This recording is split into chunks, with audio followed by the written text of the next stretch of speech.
husband back. Like, I had seen my future children in prayer. Like, there are these things that I was like, God, like, I believe you can do anything. But even if it doesn't work out, like, I know that you're going to take care of me. And I was devastated. And when the gospel is tested and proved true, there's something really powerful about that. Yeah, realizing, man, like, I say that I believe these things, but actually hardship and testing are the things that reveal, do I actually believe these things? Yeah, absolutely. And I was like stunned because I was like, wow, Jesus is really real. He's never been more real to me. The Father had never been more real to me. Like, I felt so covered and protected. Hi, Jason. It's me. I haven't seen you. Well, the last time that I saw you, you were making out with that girl in the car when we were still together. I miss you, Jason. You're the love of my life. You have been for like a decade. God, the memory of it all. But I can get over all that, Jason. And I cook and I clean and just remember all the things I do for you, okay? And the thing is I don't know why you left. Anyway, I miss you, Jason. So call me. I'll be waiting by the phone for you for nights and me.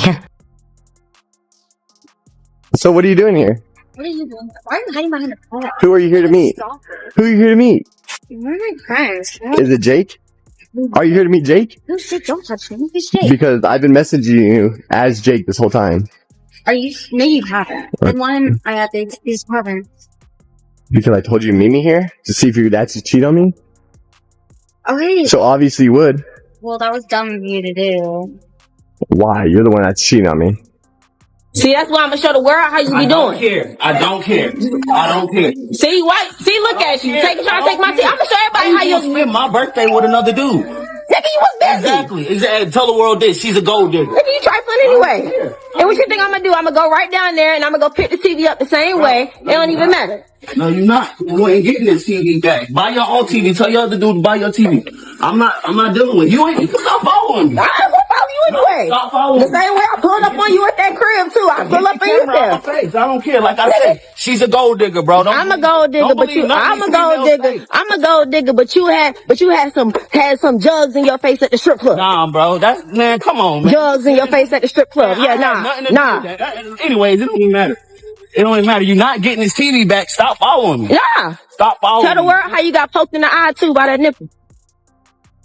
So you look at you. Look at you. Bro. Yeah, you lame. You lame. Always talking like this. Why I don't want to be with you. And that's why I'm telling you right now. Stupid stuff. Yeah, I'm saying stupid stuff, but you left that out your conversation. You're not getting it. You left that out your conversation. Trash. You're not getting this. All right. You can't even fit it in the trash. You're not getting it. You're not getting this TV back. You're not getting it back. You might as well wrap it up. You're not getting it back. It's done for. You can have the cord, you can plug it in. You trifling, you know that, right? You're not getting this back. You see everybody? When you act like she do this, what happened? I don't care. Call me lame, post a video. I don't care. I wouldn't recommend destroying your own belongings just because a relationship has ended badly. If the property belongs to you, there are better ways to handle the situation. You can take your belongings with you, give them to someone who needs them, donate them, or sell them if you no longer want them. Hey, what's going on today? What's going on? We have a child and we're separated. I left her, and this is where we exchange every Wednesday night. You know, I record every time we exchange because she's gotten violent in the past. There was assault charges in January of last year when she was pregnant, but I ended up dropping it all. I got a protection order against her just because, the way she acts is ridiculous. I ended up leaving for 3 or 4 months ago.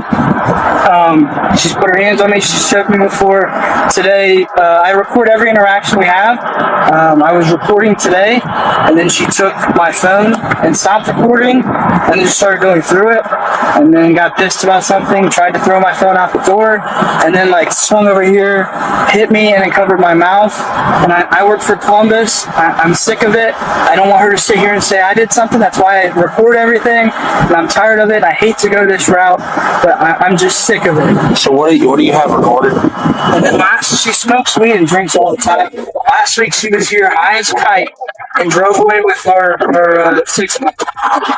I could taste. I give her a kiss because she's playing. We're not married, so I'm trying to play this game of not pissing her off so I can see my child because I know the legal rights that I don't have any legal rights, and it's basically up to her. So I play this game where I kiss her, I hug her, whatever. I could taste the marijuana on her, and I in the recording I mentioned it last week, and she admits to smoking, and then drives off with our 6-month as she's high. Why didn't you call?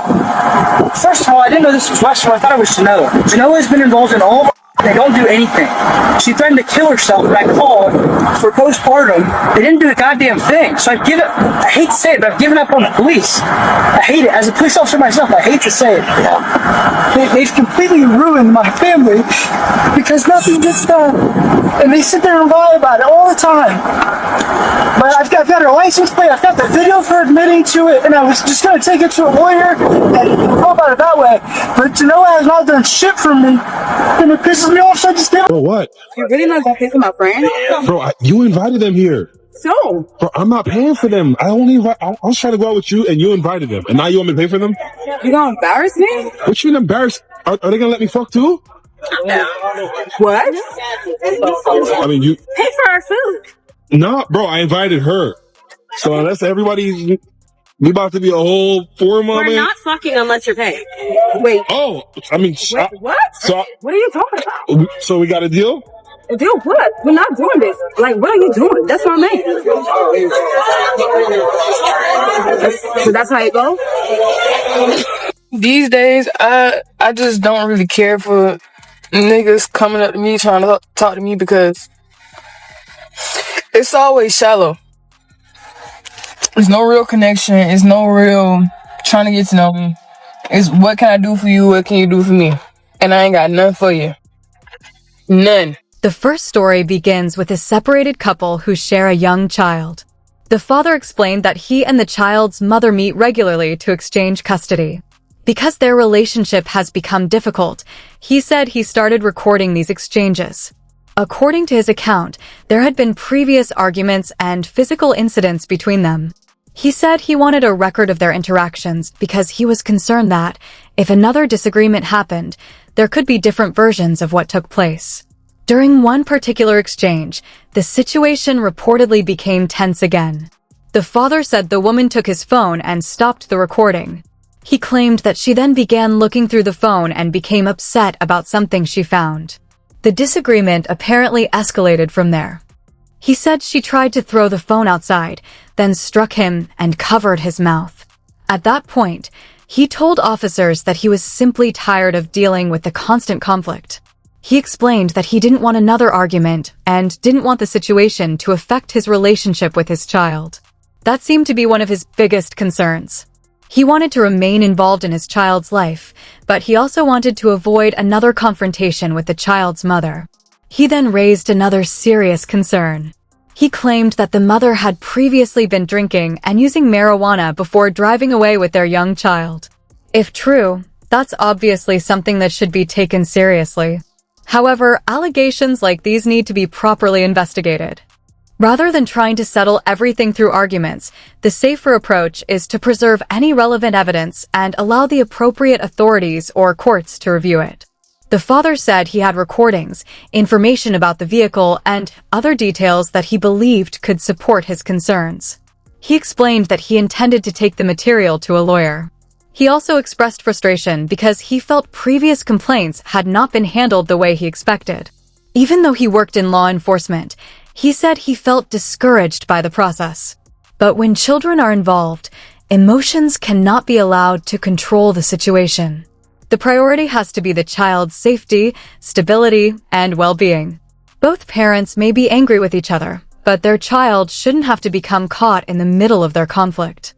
That's why custody disagreements are better handled through clear legal arrangements rather than informal confrontations. The next incident is completely different, but it also involves a situation where things appear to have gone wrong very quickly. According to the account, a man and a woman were traveling together when they began disagreeing about who should be driving. The woman reportedly wasn't happy with the man's driving.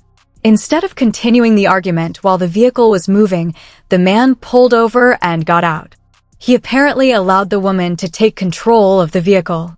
But shortly afterward, something went wrong. The vehicle reportedly crossed the road and crashed. Once the accident happened, people naturally began asking who was responsible.